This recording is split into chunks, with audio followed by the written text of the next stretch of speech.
Oke, ayo, share sudah disenggol, hati. Oh, yang mana nih? Aduh, Babu.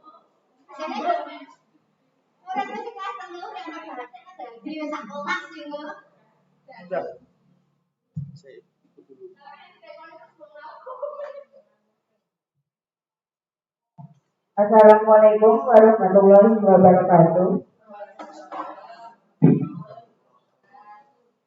Alhamdulillah, bismillahirrahmanirrahim. Terima kasih untuk Bapak Ibu Guru yang telah hadir dalam acara kami, yaitu diseminasi penerapan budaya positif dengan keyakinan kelas sebagai bukti nyata dari aksi nyata tahun 2021 oleh saya sendiri, Adik Puji Lestari, TDP Angkatan 9 dari Kabupaten Magetan, SDN Sipurno, Kabupaten Magetan. Sebelum memulai acara, marilah kita terlebih dahulu mengucapkan bismillah bersama. Bismillahirrahmanirrahim. Dalam acara ini, saya akan menerapkan definisi budaya positif dengan keyakinan kelas. Next. Di sini ada budaya positif. Nilai-nilai atau keyakinan dan kebiasaan sekolah yang berpihak pada murid agar murid dapat berkembang menjadi pribadi yang kritis, penuh hormat dan bertanggung jawab. Di sini pengaruh budaya positif sangat penting ditumbuhkan di sekolah. Mungkin dari Bapak Ibu Guru ada yang tahu sebelum kita lanjut dari materi selanjutnya. Tentunya budaya positif sangat penting ditumbuhkan di sekolah supaya siswa itu bisa menerapkan sesuatu atau menghasilkan sesuatu yang baik untuk dirinya sendiri. Seperti itu. Terima kasih Bunya. Betul, seperti yang diucapkan Bunya tadi, sekolah itu merupakan wadah yang membantu mengembangkan segala potensi yang dimiliki anak, baik secara akademik maupun non-akademik. Sehingga sekolah harus mampu mengakomodasi atau memfasilitasi kebutuhan belajar anak. Materi yang selanjutnya yaitu budaya positif, itu meliputi disiplin positif dan nilai-nilai kebajikan universal. Ada teori motivasi, hukuman dan penghargaan dan restitusi. Kemudian ada keyakinan kelas, kebutuhan dasar manusia dan dunia berkualitas. Juga ada 5 fungsi kontrol bagi guru dan yang terakhir adalah sertifikat restitusi.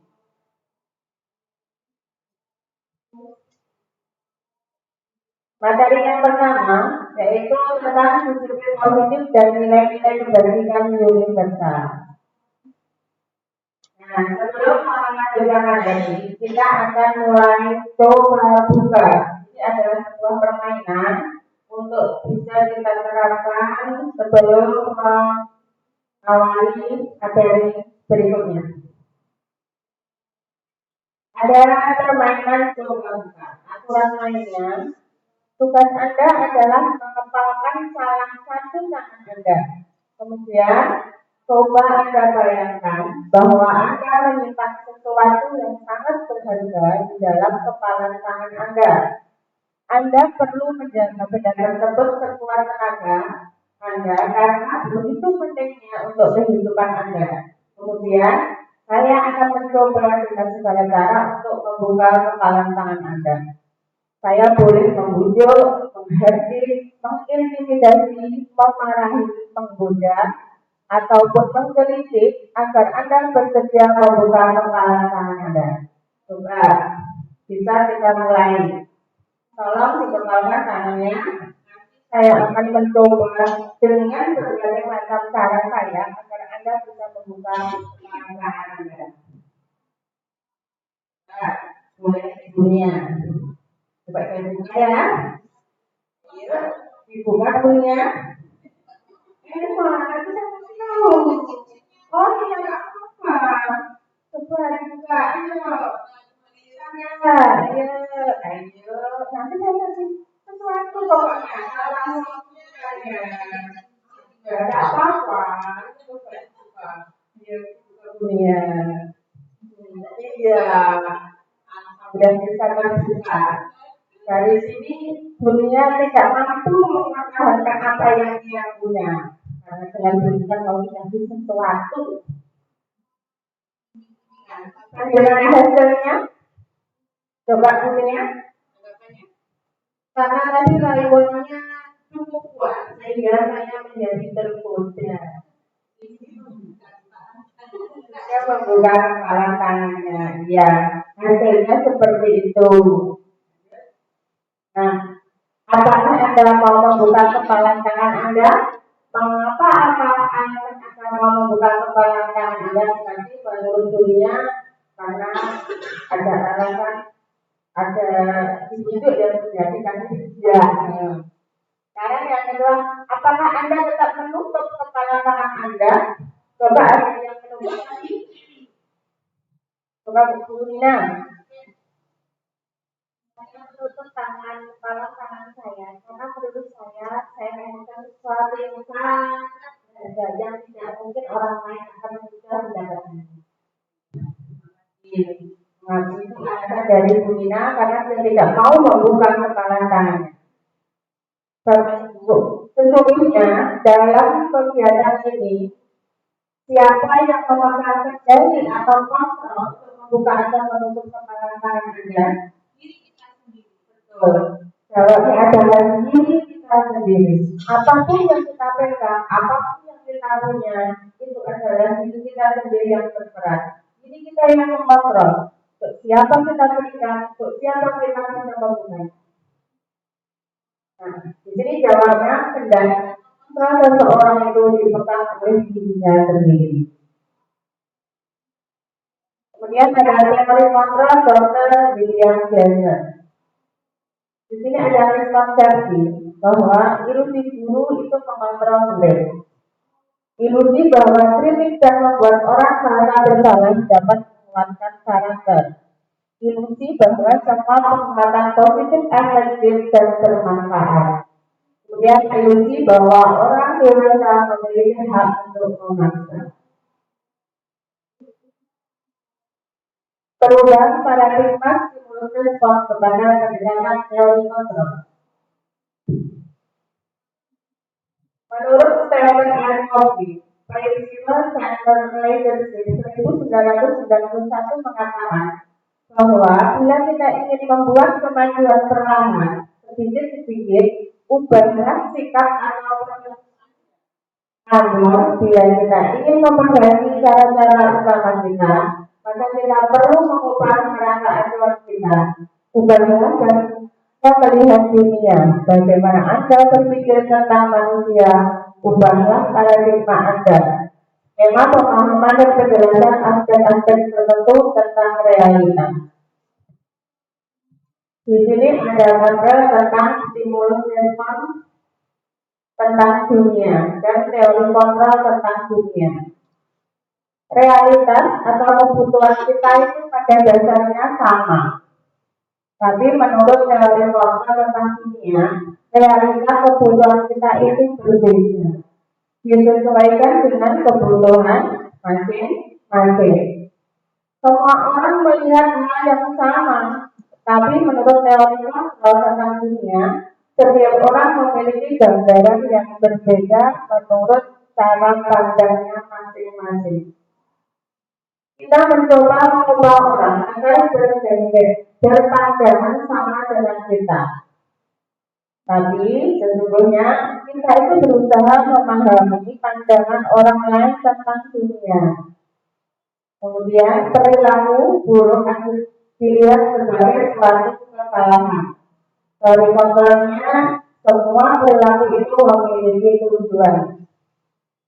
Orang lain bisa mengontrol saya. Dari kontrol tentang dunia, hanya Anda yang bisa mengontrol diri Anda sendiri. Jadi tidak ada yang bisa mengontrol diri kita kecuali diri kita sendiri. Kemudian saya bisa mengontrol orang lain, tapi menurut teori kontrol, Anda tidak bisa mengontrol orang lain. karena orang lain tidak ada yang mau atau patuh dengan kita harus punya kemauan sendiri. Pemaksaan ada pada saat tunjukkan gagal. Di sini teori contohnya kolaborasi dan konsensus menciptakan pilihan-pilihan baru. Kemudian model berpikir menang atau kalah. Di sini model berpikir menang sama dengan menang.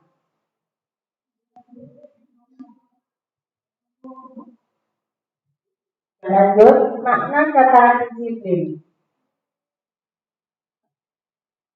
Menurut kajian untuk mencapai perbedaan dalam konteks pendidikan saat ini, caranya adalah harus ada disiplin yang kuat. Disiplin yang kuat yang dimaksud di sini itu adalah disiplin diri, yaitu disiplin yang berasal dari motivasi internal.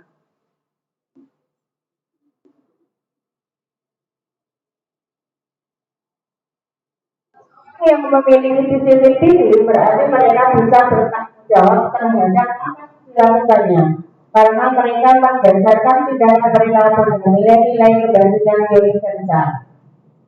Tapi pada akhirnya tujuan kita sebagai pendidik itu adalah untuk menciptakan anak-anak yang memiliki disiplin diri sehingga mereka bisa berperilaku dengan mengacu pada nilai-nilai kebajikan universal dan memiliki motivasi intrinsik bukan ekstrinsik. Coba menurut Mbak hal ini benar atau salah?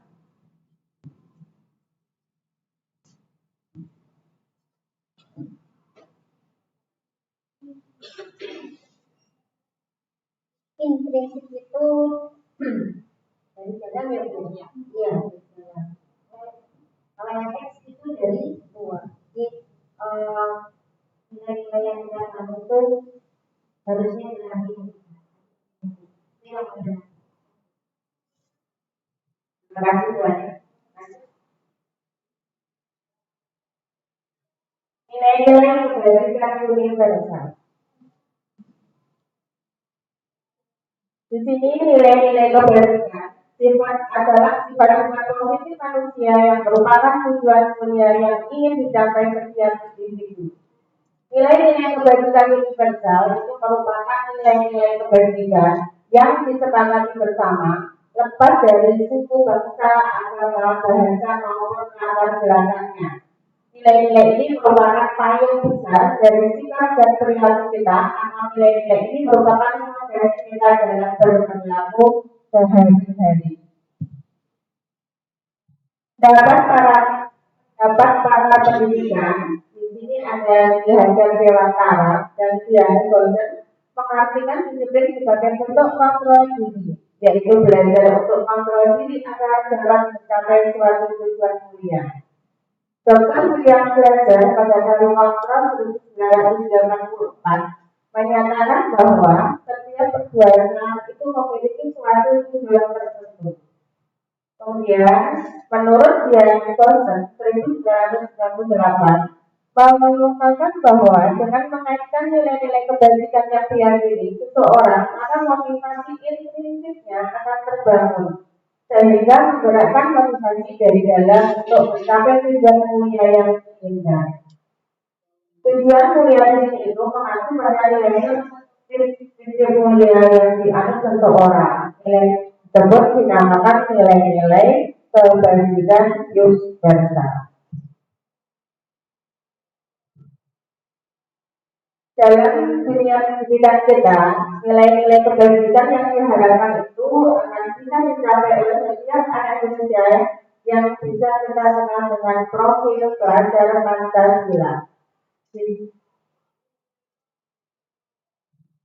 Lanjut dengan materi yang kedua, yaitu teori motivasi, hukuman, dan penghargaan atau retribusi. 3 motivasi dasar manusia.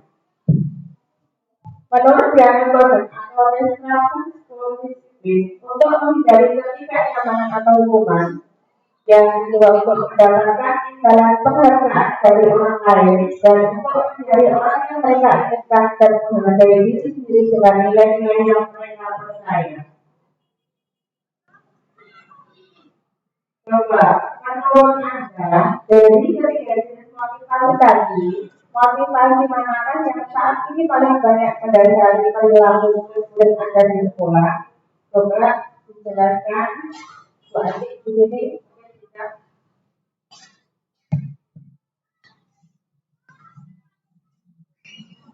Yang mana?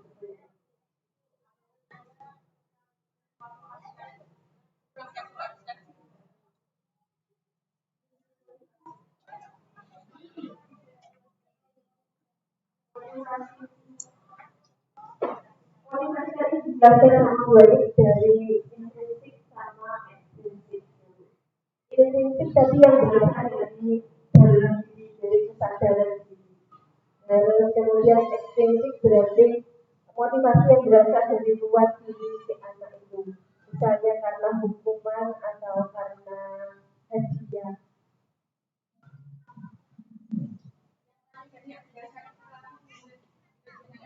Yang paling banyak berdasar dari murid-murid itu banyak yang dari ekstrinsik, jadi ketakutan mendapatkan hukuman atau karena sudah berarti dari murid bilangnya itu karena berharap mendapatkan hadiah gitu. Dan takut mendapatkan hukuman. Ya, bagus. Oke, kita lihat.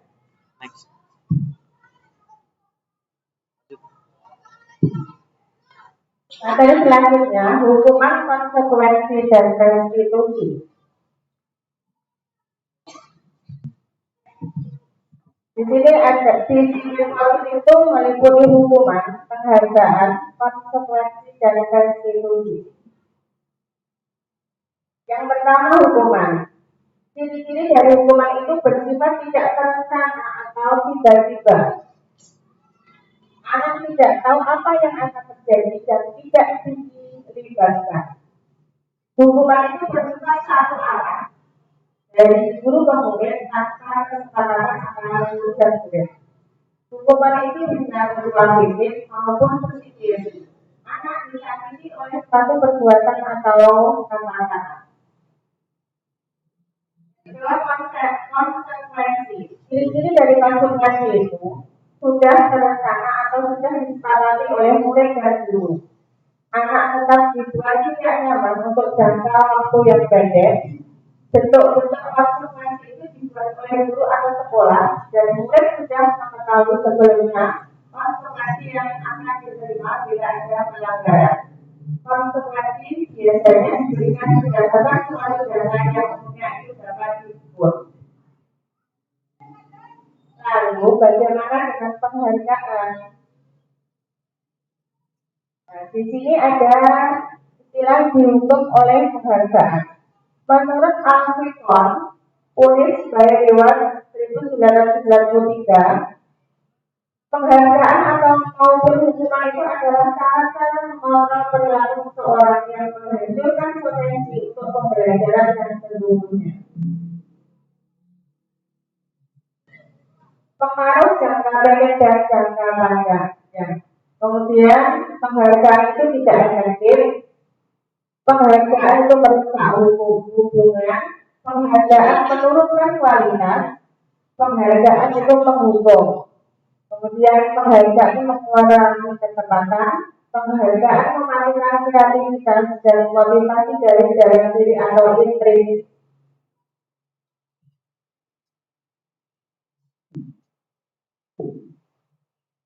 Restitusi untuk menumbuhkan budaya positif. Ini restitusi itu adalah proses menciptakan kondisi bagi murid untuk memperbaiki kesalahan mereka, sehingga mereka bisa kembali pada kelompok mereka dengan karakter yang lebih kuat menurut proses 2004. Proses kolaboratif yang menghasilkan murid untuk mencari solusi untuk masalah dan membantu murid berpikir tentang orang seperti apa yang mereka inginkan dan bagaimana mereka harus memperlakukan orang lain menurut Self Concept 1996. Restitusi, ciri-ciri dari restitusi itu adalah Restitusi bukan untuk menebus kesalahan, namun untuk belajar dari kesalahan. Restitusi itu adalah sebuah tawaran, bukan paksaan. Restitusi memperbaiki hubungan. Restitusi tujuannya menuntut untuk melihat ke dalam diri, dan restitusi ini adalah cara yang paling baik. Selain itu, restitusi fokus pada karakter bukan tindakan. Restitusi menguatkan. Restitusi fokus pada solusi. Restitusi mencari kebutuhan dasar yang salah mendasari tindakan. Dan restitusi mengembalikan murid yang berbuat salah pada kelompoknya. Restitusi membantu murid menjadi lebih memiliki tujuan, disiplin positif, dan memulihkan dirinya setelah berbuat salah. Penekatannya, kesalahan bagaimana berperilaku untuk menyenangkan orang lain atau menghindari ketidaknyamanan. Namun, tujuannya adalah menjadi orang yang menghargai nilai-nilai kebajikan yang mereka percaya. Penerapan restitusi ini diharapkan dapat menumbuhkan motivasi intrinsik pada diri anak. Materi yang ketiga yaitu tentang keyakinan kelas. Apa itu keyakinan kelas? Keyakinan kelas itu adalah merupakan sesuatu yang diyakini bersama, yang berasal dari penyatuan pikiran untuk menjadi nilai-nilai kebaikan untuk diturunkan di kelas-kelas. Salah satu disiplin positif yang bisa kita terapkan dalam membangun budaya positif di sekolah. Mengapa keyakinan kelas? Mengapa tidak peraturan kelas saja? Menurut Gorsen, suatu keyakinan akan lebih memotivasi seseorang dari dalam atau memotivasi secara intrinsik. Seseorang akan lebih bergerak dan bersemangat untuk menjalankan keyakinannya daripada hanya sekedar mengikuti serangkaian peraturan tertulis tak sama. Di sini ada contoh dari pembentukan keyakinan kelas. Keyakinan kelas itu bersifat lebih abstrak daripada peraturan dirinci dan konkret. Keyakinan kelas itu berupa pernyataan universal. Pernyataan keyakinan kelas senantiasa dibuat dalam bentuk positif. Keyakinan kelas hendaknya tidak terlalu banyak sehingga mudah diingat dan dipahami oleh semua warga kelas. Keyakinan kelas sebaiknya sesuatu yang dapat diterapkan di lingkungan tersebut. Semua warga kelas hendaknya ikut berkontribusi dalam pembuatan keyakinan kelas lewat kegiatan curah pendapat. Bersedia meninjau kembali keyakinan kelas dari waktu ke waktu. Prosedur pembentukan keyakinan kelas. Di sini kita akan mempersilahkan murid di kelas untuk bercurah pendapat tentang peraturan yang perlu disepakati di kelas. Mencatat semua masukan-masukan murid di kertas besar, di mana semua anggota kelas bisa melihat hasil curah pendapat. Kemudian, gantilah kalimat-kalimat dalam bentuk negatif menjadi kalimat positif. Contohnya, kalimat negatif jangan berlari di kelas. Kita ubah menjadi kalimat positif menjadi berjalanlah di kelas. Itu contoh dari pembentukan keyakinan kelas dari kalimat negatif diubah menjadi kalimat positif. Kemudian setelah kita buat tadi menjadi kalimat positif, tinggal kembali daftar curah pendapat yang sudah dicatat. Anda mungkin akan mendapat bahwa pernyataan yang tertulis di sana itu masih banyak yang berupa peraturan-peraturan. Selanjutnya, ajak murid untuk menemukan nilai kebaikan atau keyakinan yang dimiliki dari peraturan tersebut. Contohnya berjalan di kelas, dengarkan guru, jagalah tepat waktu, berada di bawah payung yaitu keyakinan untuk saling menghormati. Jadi kata-kata negatifnya sudah dihilangkan. Prosedur selanjutnya, sebaiknya keyakinan kelas tidak terlalu banyak. Berkisar antara 3 sampai 7 keyakinan. Bila mana terlalu banyak, maka warga kelas akan sulit mengingatnya dan sebaiknya sulit untuk dijalankan. Jadi dalam pembuatan keyakinan kelas itu kita cukup membuat 3 atau 7 kalimat saja agar anak-anak mudah mengingatnya dan meyakininya. Yang guru diharapkan menyetujui dengan menandatangani keyakinan tersebut dalam sebuah kertas besar yang telah disediakan. Mungkin kita bisa menyetujuinya dengan menandatangani setiap anak dan guru bisa menghubungkan tanda tangannya di kertas besar tersebut. Kemudian keyakinan kelas selanjutnya bisa dilekatkan atau ditempelkan di dinding kelas atau di tempat yang mudah dilihat semua warga kelas. Contoh-contoh keyakinan kelas. Di sini ada contoh keyakinan kelas 1. Setiap anggota kelas perlu belajar.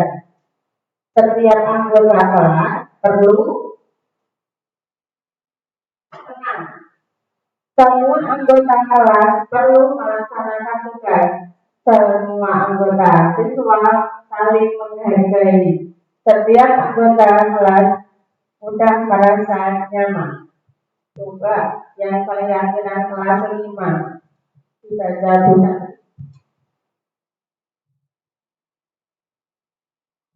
Keyakinan kelas 5 pertama, selalu bersikap positif dan selanjutnya senantiasa menjadi diri terbaik, menjadi diri terbaik. Selanjutnya percaya dan menghormati orang lain serta barang miliknya.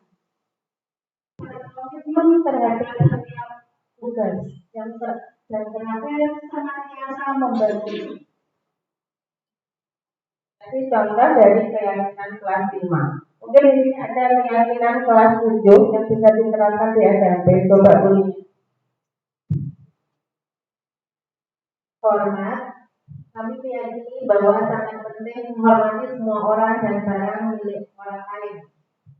Kemudian yang kedua, bekerja. Kami meyakini bahwa sangat penting untuk mengerjakan segala pekerjaan atau mengikuti kegiatan yang telah ditugaskan, diterima dan dimiliki.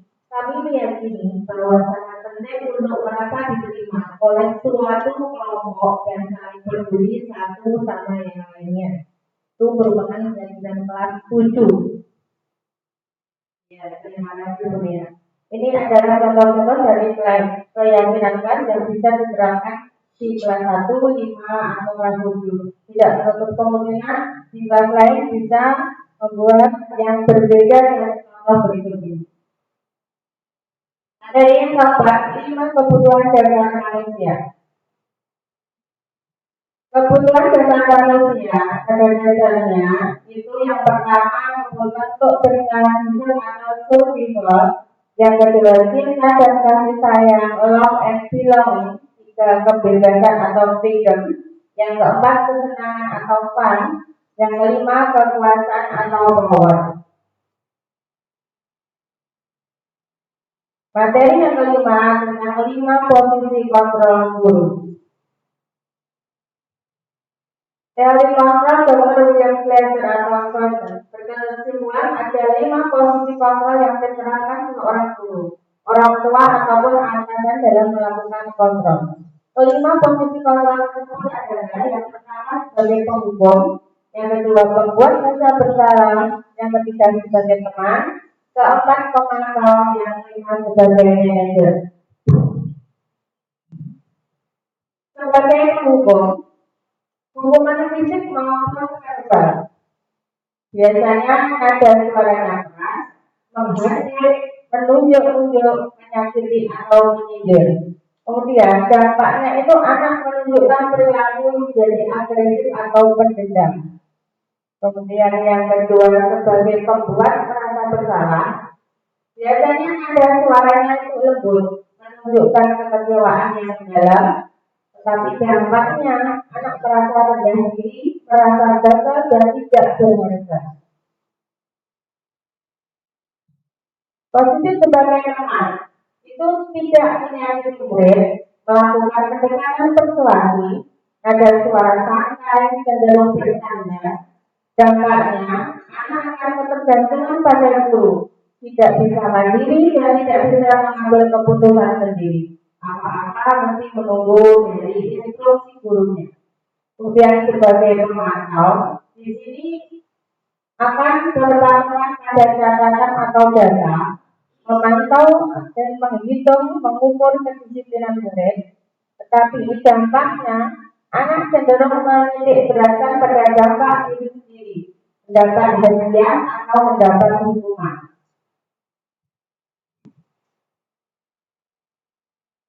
Posisi yang kelima, guru itu berbuat sesuatu bersama dengan murid. Guru mempersilahkan murid mempertanggungjawabkan perilakunya.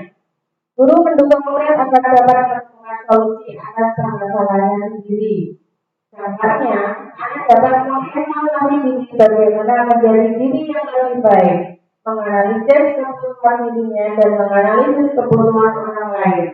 Di sini, anak juga mampu untuk memperbaiki kesalahan yang ada atau kesalahan yang telah dia buat sebelumnya. Materi yang ke-6 tentang pendidikan distribusi.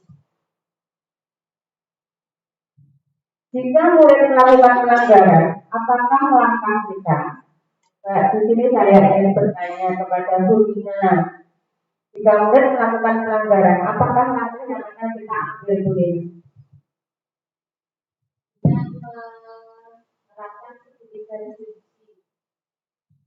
Dan menerapkan sertifikat restitusi.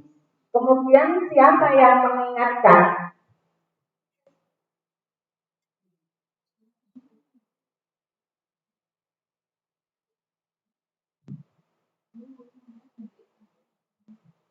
Guru itu sendiri. Gurunya yang mengingatkan. Kemudian apakah kita beri hukuman atau kita memaafkan saja Bapak Bu ini?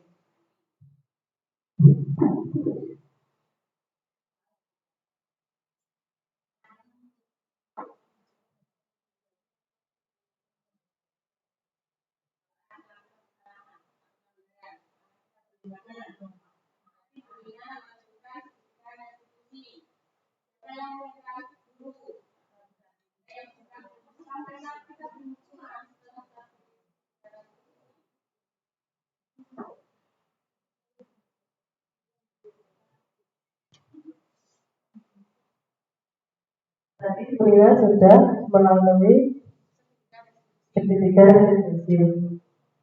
Jadi sebaiknya anak jangan hukum, tapi diminta untuk bertanggung jawab atas tindakan yang diperbuat. Ya, terima kasih. Menurut Bu Reni, anak tidak boleh kita hukum, tapi kita buat anak untuk bertanggung jawab terhadap permasalahan yang atau pelanggaran yang dia lakukan. Sertifikat restitusi itu adalah proses menciptakan kondisi bagi murid untuk memperbaiki kesalahan mereka, sehingga mereka bisa kembali pada kelompok mereka dengan karakter yang lebih kuat. Ini menurut proses 2004 dalam LMS buku penggerak 2014 budaya positif. Nah, di sini ada gambaran dari sertifikat restitusi.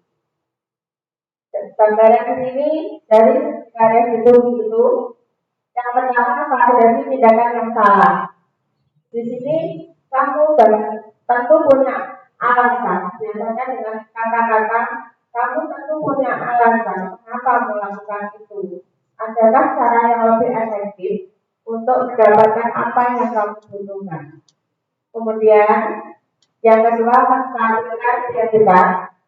Di sini kata-kata yang digunakan itu adalah setiap orang pasti pernah melakukan kesalahan. Kamu bukan orang satu-satunya yang pernah melakukan kesalahan itu. Yang ketiga, proses sertifikat restitusi yang ketiga itu adalah keyakinan atau juga dengan bisa diungkapkan dengan kata-kata keyakinan apa yang telah kita sepakati dengan mengingatkan anak tentang keyakinan dengan juga pertemuan awal pembelajaran atau awal tahun pelajaran baru yang lalu. Dan juga kamu ingin menjadi orang yang seperti apa? Itu kata-kata yang digunakan untuk menggunakan sertifikat restitusi dalam menyelesaikan pelanggaran atau kesalahan situasi sekolah. Untuk lebih memahami pendekatan negara sendiri, bisa Bapak Ibu simak video berikut agar lebih paham tentang negara sendiri.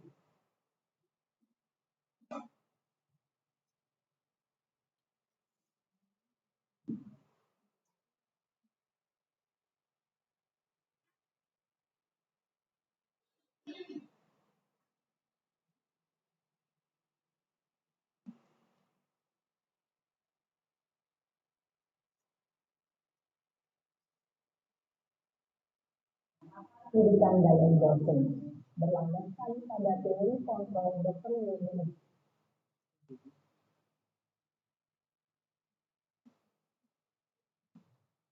Wilson. Segitiga restitusi adalah suatu proses dialog pada saat kebajikan dapat terdiri dari 3 langkah yang digambarkan pada ketiga sisi itu.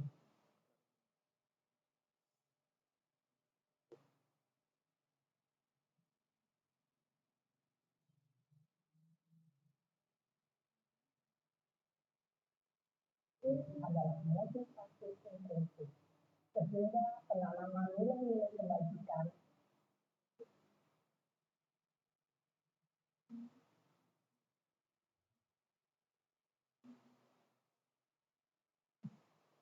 dapat tumbuh dan berkembang menjadi suatu kebiasaan positif yang akhirnya membentuk karakter musik.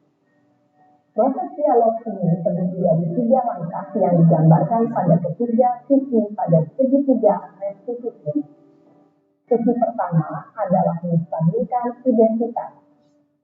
Sisi yang kedua adalah validasi tindakan yang salah. Dan sisi yang ketiga adalah menanyakan keyakinan. Ini dan Bapak Ibu, berikut ini akan menunjukkan bagaimana seorang guru berada dalam posisi yang berbeda menggunakan penerapan segitiga restitusi.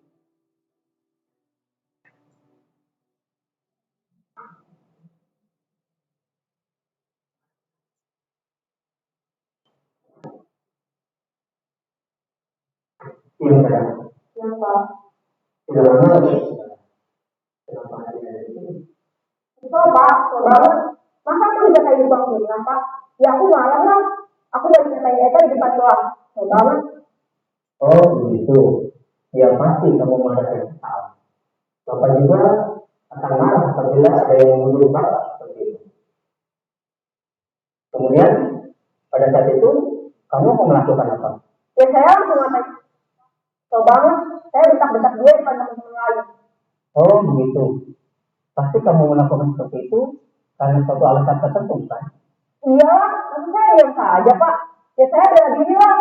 Maksud saya dituduh tukang fitnah. Ya wajar lah. Mempertahankan harga diri itu sesuatu yang penting buat kamu. Untung kamu tidak bertindak berpikir gagal lagi. Hanya membentak-bentak. Iya Pak. Untung saya masih bersabar dan hanya membentak saja. Sudah gemes padahal. Saya pasti bela diri lah. Ya pasti ya. Tapi kamu memilih untuk tetap bertahan dan bersabar. Kamu memilih untuk tidak berbuat lebih parah lagi kan? Iya. Nah, sekarang coba kita lihat lagi. Tindakan kamu yang bentak-bentak Eka gitu. Tindakan kamu itu kira-kira sesuai dengan keyakinan kelas atau prinsip kamu tidak? Enggak lah Pak. Capek Pak jadi pemarah. Jadi keyakinan atau prinsip mana yang kurang sesuai dengan keinginan kamu? Ya, saya sebenarnya nggak menghargai orang lain. Mungkin saat itu saya menjadi emosi. Jadi tidak menunjukkan sikap itu. Kamu meyakini tidak? Menghargai orang lain itu penting buat kamu. Yakin lah Pak. Iya, setuju. Kita harus saling menghargai. Namun ada juga keyakinan yang kita sepakati yang perlu kita jalankan apabila kita sedang marah, bukan? Ya, saya bisa lebih proaktif, mulai dengan diri sendiri. Saya bisa jadi lebih sabar, mengambil waktu jeda untuk berpikir mau apa selanjutnya. Kira-kira kamu bersedia memperbaiki masalah ini tidak? Bersedia Pak. Kalau kamu memperbaiki masalah ini, kamu akan menjadi orang seperti apa? Saya akan menjadi orang yang bertanggung jawab kali ya Pak. Dan senantiasa proaktif. Iya, menurut kamu bagaimana rasanya menjadi orang seperti itu? Ya nyaman lah, bangga bisa bersabar dan menahan diri. Baiklah kalau begitu. Yuk kita pikirkan bagaimana memperbaiki masalah ini.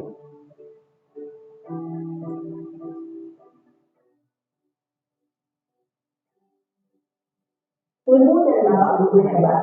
Baru saja kita menyaksikan contoh bagaimana seorang guru berada dalam posisi manajer menggunakan penerapan segitiga restitusi. Mari kita bahas satu persatu. Pada sisi pertama, menstabilkan identitas berdasarkan pada prinsip bahwa membuat kesalahan adalah bagian dari proses pembelajaran. Sisi pertama dari segi sejati berperan menggeser identitas murid dari identitas gagal ke identitas sukses. Murid yang sedang bersikap pasti yang tidak pantas atau menarik diri saat itu sedang mengalami identitas gagal. Bila kita memilikinya, maka posisinya tidak akan bergerak. Kita bisa mengajukan pernyataan-pernyataan ini. Satu, membuat kesalahan sesuatu yang wajar. Dua, manusia tidak ada yang sempurna. Tiga, kita bisa memperbaiki masalah ini. Empat, saya tidak menanyakan kesalahannya. Saya lebih fokus bagaimana memperbaiki masalah ini. Lima, apakah saat ini kamu pernah menjadi orang yang baik untuk diri sendiri? Pada sisi kedua, validasi tindakan yang salah berlandaskan pada prinsip bahwa setiap perilaku berupaya memenuhi suatu kebutuhan tertentu. Guru yang telah memahami teori kontrol akan bergeser dari pemikiran stimulus respon menjadi proaktif dan mencoba untuk mengenali tujuan dari perilaku murid, mengenali dan mengakhiri kebutuhan murid ini dapat memperbaiki hubungan dengan murid tersebut. Pernyataan atau pertanyaan bisa disampaikan dengan nada suara tidak menghakimi atau memojokkan, sehingga dapat mengembalikan murid pada posisi positif. Satu, kamu biasanya bertindak lebih gegabah lagi dari ini. Dua, kamu bukan melakukannya tanpa suatu alasan tertentu. Tiga, kamu melakukannya karena mempertahankan sesuatu yang penting bagimu. Empat, mungkin kamu bisa mempelajari suatu perilaku baru yang lebih efektif. Bersediakah kamu mempelajarinya? Selanjutnya, kita akan simak sisi terakhir, yaitu menanyakan keyakinan. Teori kontrol menyatakan bahwa pada dasarnya kita termotivasi secara intrinsik. Pada saat perilaku yang salah telah divalidasi dan identitas sukses telah stabil, maka murid telah siap memainkan keyakinan-keyakinannya dengan tindakannya yang salah, dan pemikirannya telah digeser menjadi orang yang dituju. Pertanyaan-pertanyaan ini dapat memainkan keyakinan-keyakinan yang paling murid. Satu, sebagai keluarga atau kelas, apa yang kita yakini? Dua, nilai-nilai apa yang telah kita sepakati? Tiga, seperti apa gambaran sebuah kelas yang ideal bagi kami? Empat, kamu ingin menjadi orang seperti apa?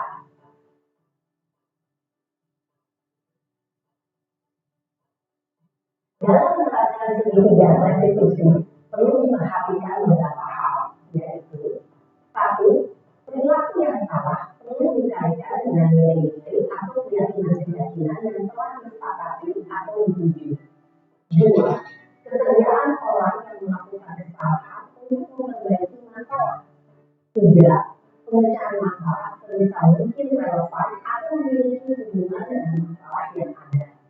Empat, usaha perlu adanya suatu usaha perbaikan dari pihak yang berbuat kesalahan. Lima, waktu perlu didedikasikan waktu dari pihak yang berbuat kesalahan.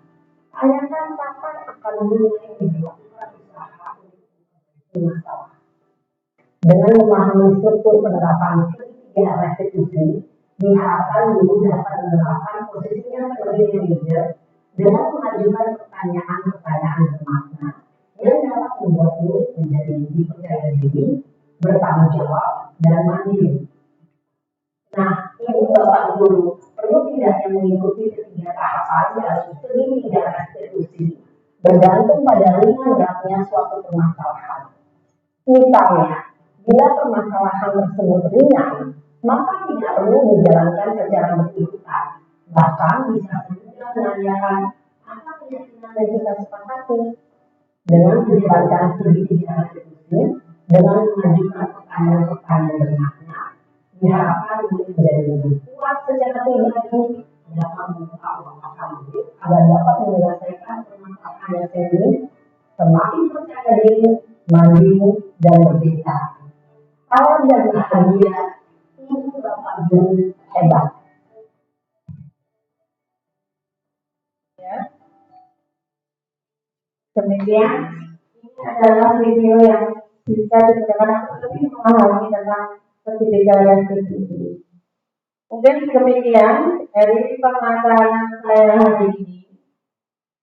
Terima kasih. Salam bergerak, dan menggerakkan. Mungkin sebelum saya tutup, ada dari rekan-rekan tentang destinasi saya untuk kebaikan ke depannya. Mungkin Bu Nina, kan? Terima kasih kepada kegiatan ini, luar biasa sekali yang tadi disampaikan terkait dengan posisi kontrol, motivasi perilaku, keyakinan kelas, institusi dan lain-lainnya. Tersebut menambah wawasan kami tentang budaya positif di sekolahan. Semoga di depan semua bisa menggunakan sekolah yang masing-masing. Terima kasih. Terima kasih Bu Nina. Demikian pemaparan destinasi saya saat ini. Untuk kurang lebihnya saya mohon maaf. Semoga apa yang kita dapatkan hari ini bisa untuk pembelajaran anak didik kita ke depannya menjadi lebih baik. Saya akhiri dengan ucapan alhamdulillahirabbil alamin. Wassalamualaikum warahmatullahi wabarakatuh.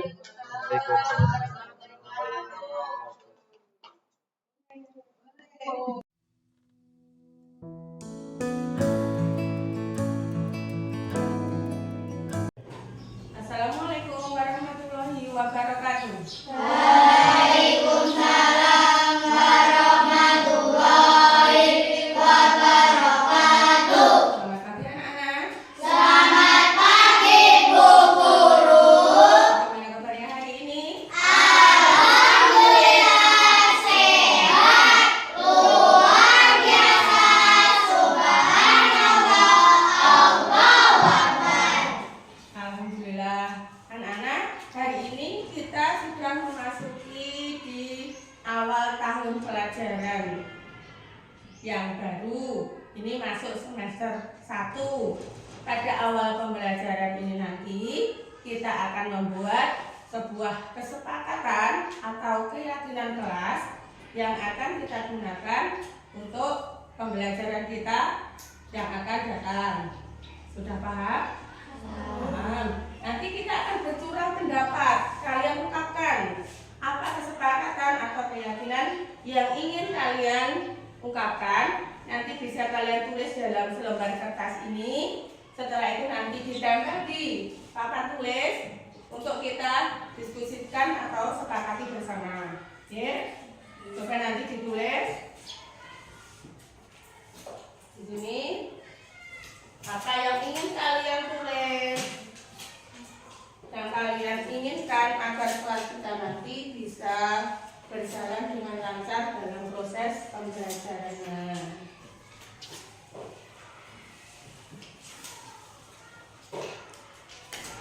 Silahkan ditulis, ungkapkan apa yang kalian inginkan.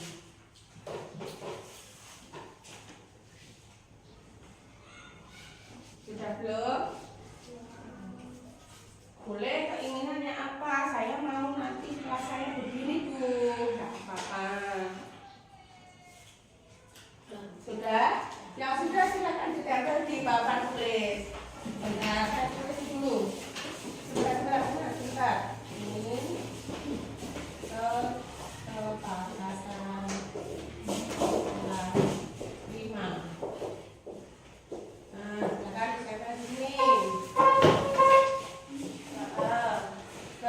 sampingan, atas bawah, pintar.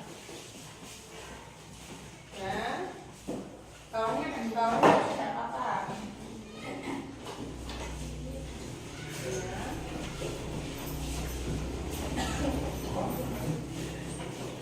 Nah, sudah semua? Sudah menuliskan semua? Coba kita baca dari yang kalian tulis. Di sini ada yang menuliskan tidak boleh berkata kasar. Bisa disepakati?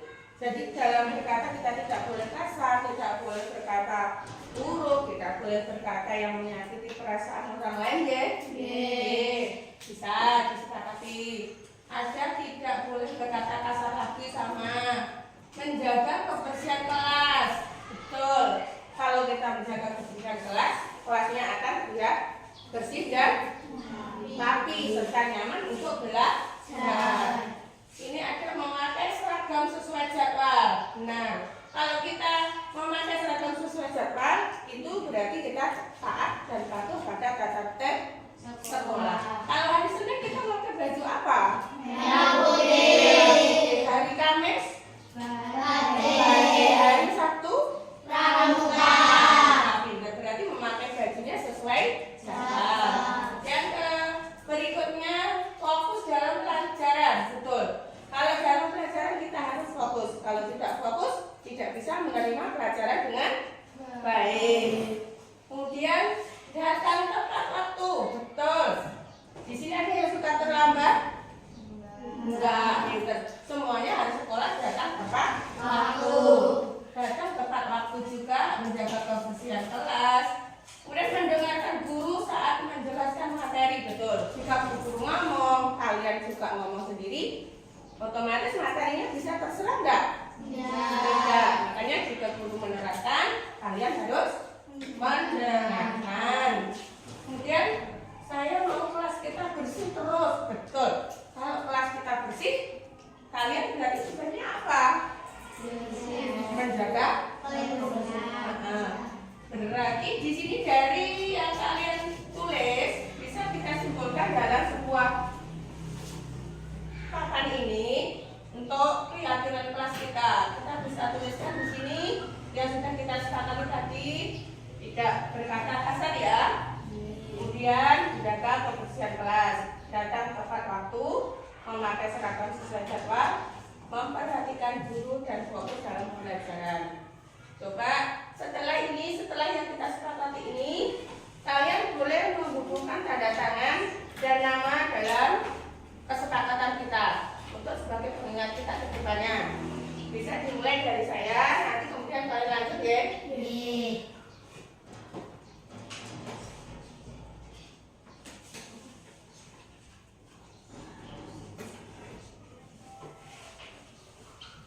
Silakan maju ke depan untuk membubuhkan tanda tangannya. Eza, nanti lanjut siapa?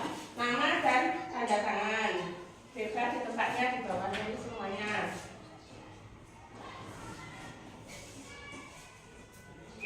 Ayo, maju, gantian. Bisa. Ya, namanya saja, singkat. Ya. Asita, bintang.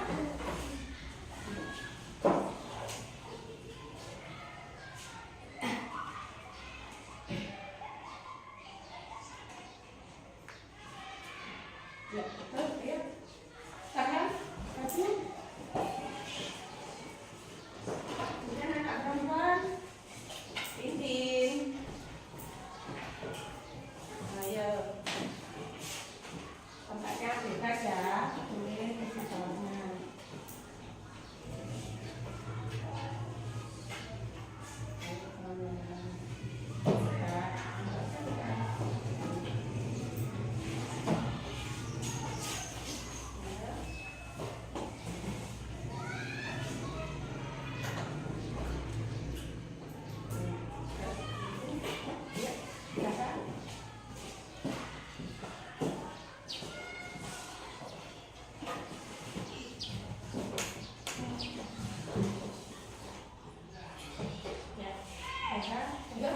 Elisa.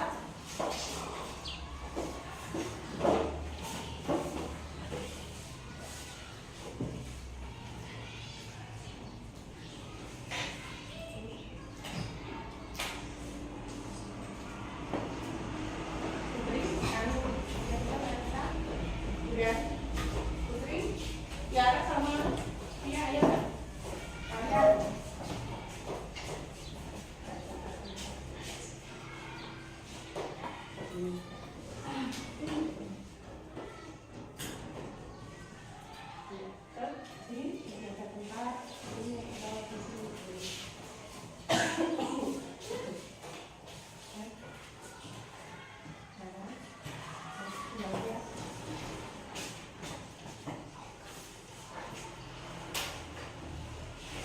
Ya, bagus. Terima kasih ya. Ini adalah kesepakatan mas kita yang akan kita perhatikan untuk kita jalankan untuk 1 tahun ke depan. Oke, terima kasih atas curah pendapat hari ini.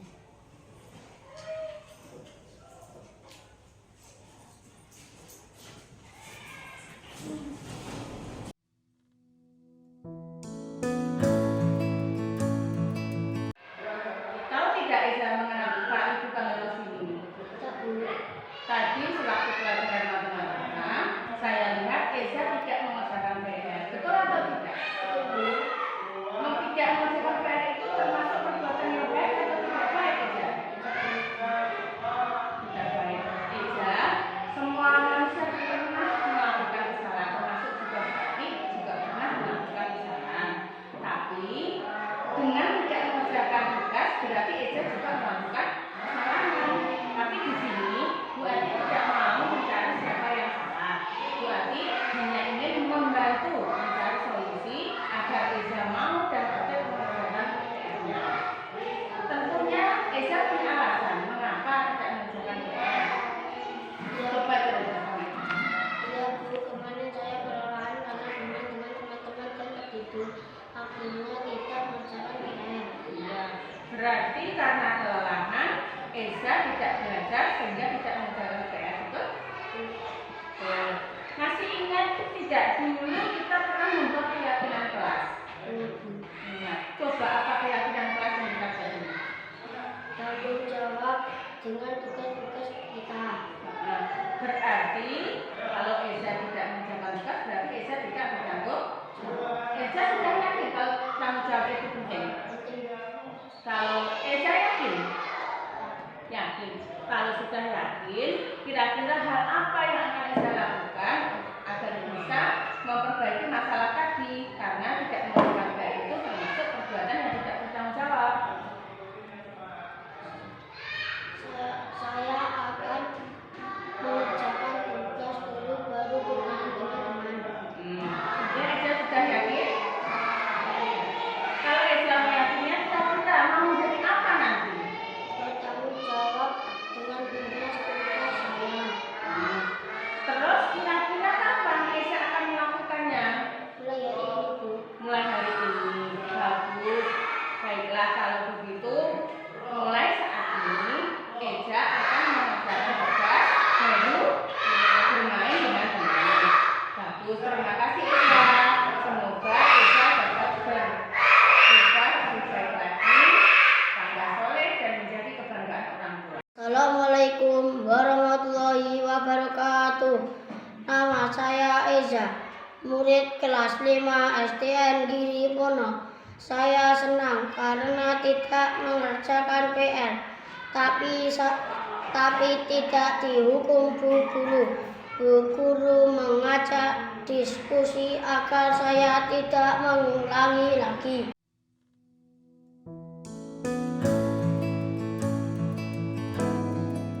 Assalamualaikum warahmatullahi wabarakatuh. Saya Susanti, teman sejawat Ibu Ati Puji Lestari di SDN Giri Purno, Kecamatan Kawedanan, Kabupaten Magetan. Setelah saya mengikuti kegiatan diseminasi Ibu Ati Puji Lestari, saya mendapatkan banyak ilmu dan pelajaran yang baru. Dalam kegiatan ini yang dapat saya ambil adalah salah satunya tentang budaya positif, keyakinan kelas yang kita bisa terapkan pada peserta didik kita.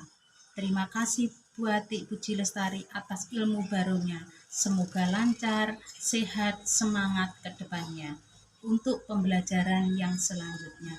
Wassalamualaikum warahmatullahi wabarakatuh.